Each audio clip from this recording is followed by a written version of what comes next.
থাক তাও আমি ওখান দিয়ে যাবো, ওখান দিয়ে তো কিছু আসিল, তাও নিলাম না। নিচে নিচে না, আমি সরে গেছিলাম কিন্তু বেঁচে গেছি। কিন্তু পাগল আইছে, আরেকটা পাগল আইছে।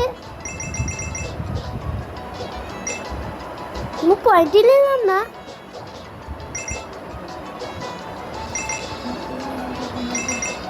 হ্যাঁ, এই যে এসে গেছে আমাকে টু গোল, আরেকটা টু গোল, দুটো টু গোল পেলাম কেন? হাই রে হাই, এত যে পয়েন্ট আমি ভাবতে দিছিলাম। এই যে তখন আমি আগে 1 লেভেল খেলছিলাম, তখন অনেকগুলো পয়েন্ট বাড়ছিল আমার। এটা কি 10টা করে?